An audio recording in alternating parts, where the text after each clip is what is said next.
I'm almost ready to release several new videos on Kansas City based on requests from subscribers to this channel. So for June, expect videos on landmarks like Union Station, Steamboat Arabia, and Liberty Memorial, along with historic neighborhoods like Quindaro, Westport, and 18th and Vine. With so much happening in Kansas City this summer, I wanted to share this video today because it includes new museums that opened in the past 2 years, including one that's opening today. Alright, let's start with the Museum of Barbecue.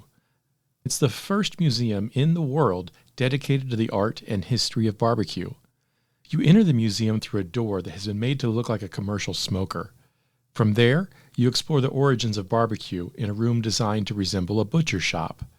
The next set of exhibits center on the process of barbecue, from seasonings to selecting your fuel, to temperature, and all the other variables that give each kind of barbecue its unique flavor. While I was here, I talked with museum founder Jonathan Bender, who shared a bit about the museum. The Museum of Barbecue started with an idea. It was captivated by what if we could take the themes of barbecue, cooperation, being together, gathering a group around this food that is not only central to Kansas City's identity, but the very fabric of America. The heart of the museum takes you through small rooms that explore regional contributions and variations of barbecue, from vinegar or tomato-based sauces to the mustard belt of the Carolinas. There's also a mural highlighting famous barbecue landmarks and icons. The final exhibits here save the best for last. That's where visitors learn about Kansas City's storied barbecue history. From Mr. Perry, known as the father of Kansas City barbecue, to Arthur Bryant's and Gates and the American Royal and Competition barbecue, as well as some of the newest icons like Jack Stack, Joe's, and Q39. Like most museums, you exit through the gift shop, but that's actually a feature. This is more like a general store for barbecue lovers, and lots of people come here just to shop their selection of sauces, rubs, cookbooks, and other products from Kansas City and some of the most legendary establishments around the country. The museum offers plenty of photo opportunities, including a large ball pit from Bush's Beans that's perfect for selfies. They also have special touches designed for kids and families, including little machines that take tokens that are included in the price of admission. Now, when it comes to kids and families, one of Kansas City's latest and greatest museums has been recognized nationally, and it's truly one of a kind. When our family moved here, we were very excited to hear about the effort to create the Rabbit Hole, a place where books from childhood come alive. And in 2024, the Rabbit Hole opened. The exhibits here are immersive, drawn from a century of children's literature. When you enter the museum, you learn about the rare element Storium, which has brought dozens of the world's favorite children's books to life. There's a room that replicates the bedroom from Goodnight Moon, along with scenes from favorites like Frog and Toad, The Fire Cat, Madeline, and Where the Sidewalk Ends. Exhibits are kid-size, but large enough for most adults to have fun with their children, and the volunteers that work here assure me they rarely have to fish out dads and uncles. The museum was established by the owners of the Reading Reptile, a beloved bookstore that operated in Brookside for decades. The Rabbit Hole is a nonprofit, and it's supported by donations and admission fees. The museum continues to expand, and each time we've been there, there's been something new. Adults can enjoy this museum on their own, but for me, sharing the beloved books that I read to my daughter while we made our own memories, that will always make this a special place. The building itself has a strong connection to improving the lives of children. It was constructed in 1920 for the American Tin Can Factory and later served as a warehouse for the Cook Paint and Varnish Company. After company founder Charles Cook passed away, his widow joined other Kansas City women as a leader of the Children's Convalescence Center, which later became part of the Children's Mercy Network. Speaking of historic buildings connected to the youth of Kansas City, in 2024, the Joe B. Arts Center in the 18th and Vine district opened. It's located in the historic Crispus Attucks School, which was built in 1905, and it includes 45 art studios along with event spaces and a gallery. I recommend the Second Friday Open Studio events where you get to meet local artists.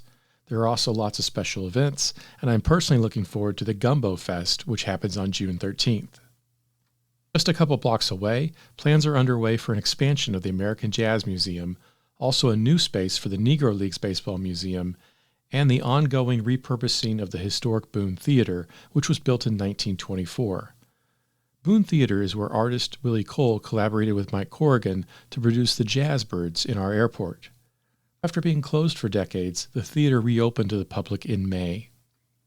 Work continues on the organizations that will be housed in this space, including the Black Movie Hall of Fame. They held an exhibition this February at Black Archives, with artwork and artifacts related to the history of black filmmakers, and portraits of some of their inaugural inductees to the Hall of Fame, people like Gordon Parks, Oscar Micheaux, and Oscar Award winner Kevin Willmott. I caught up with Kevin a few months ago, and we talked about the connection between Kansas City and early black cinema, including a film made here in the 1920s starring heavyweight champion Jack Johnson and Rube Foster, the founder of the Negro Leagues. They filmed all over the city, including at a Monarchs game. Here's Kevin Willmott talking about the significance of this and other films at the time. We were so hungry for those movies for a number of reasons. Jack Johnson's in the movie, and Rube Foster's in the movie, and the Kansas City Monarchs are in the movie, and so you just walk away from it being entirely satisfied because you got to see yourself, and that was the point. You got to see yourself. There have been so many updates in the past year at 18th and Vine, from the new pedestrian mall to the new parking garage and the new 18th and Vine Welcome Center, which opened today. Today is also the opening of the newest museum in Kansas City, the MediaTek Museum in the Crossroads, just a few blocks away from Kansas City's historic Film Row. A few days ago, I got to explore the museum with its founder, John Trozzolo. The museum covers everything from the telegraph to the iPhone, and collectively, these exhibits tell the story of innovation and the intersection of form and function, along with a connection between art, technology, and our culture. John is a media professional with nearly 5 decades of experience, and he shared how he spent much of his career collecting stories as well as artifacts. Today, his collection holds about 1,000 artifacts, from turntables and microphones to speakers, vintage televisions, and early VCRs. There are studio cameras, lights, production equipment, and the first machines that made music truly portable, from hand radios to the first Sony Discman. I asked John what he hoped visitors would appreciate the most about the museum. I really would like to share my own fascination with these devices. This Victrola, this record player, this 78 crank record player looks like a piece of the furniture in the living room. And by design, that's what it was intended to do. As well as some of the, like the plastic electronic, these radios over here. This Hallicrafters in particular, 1952, had a little, it said coffee time on it. And you could program the percolator coffee to that particular time. So one piece of technology came from another. The museum is just a block away from Kansas City's historic film distribution center, which was part of Kansas City's Film Row, where nearly every Hollywood studio had an office. Today, many of those Hollywood films are stored right here in Kansas City, in our vast network of limestone caves. While at the MediaTek Museum, I thought about the connections between the Hall of Fame at the Boone Theater and one of America's most influential filmmakers, the legendary Gordon Parks, who grew up nearby. In his book, Parks talks about the power of the camera and the way media allows us to tell stories. Here's John on the role technology played and how those stories and technologies reflect America. By starting a museum, it's a perfect place to learn, to be educated, to see and witness how these devices, how they operated. They tell a story. They played a big part in our everyday life, and that's what I want the public to embrace in this MediaTek Museum, is the diversity of different electronic communication devices, just like our diverse culture right here in Kansas City, Missouri. There are lots of other cultural developments in progress in Kansas City, including the expansion of the Nelson Atkins Museum of Art. Also coming soon is the Lumi Neon Sign Museum at Penway Park. This began with efforts to save an iconic 1946 sign, and since that time, they've rescued and restored dozens of signs. Last but not least is Atlas 9. I'm not entirely sure how to categorize this one. It's not quite a museum, but it was designed by Dimensional Innovations, which is the same Kansas City company that has designed exhibits for some of the nation's leading museums. Atlas 9 is near the Legends in Kansas City, Kansas, and it offers an immersive experience that blends performance with visual art, putting you into a fictional 1990s movie theater where an experimental technology of some sort, developed by an eccentric and almost mad scientist-like owner, accidentally malfunctioned.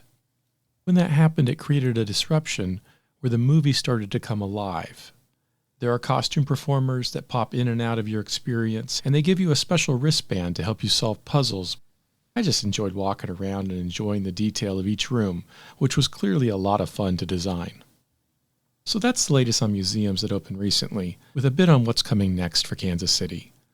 What's coming next for this channel is a video that explores some of the oldest buildings in Kansas City.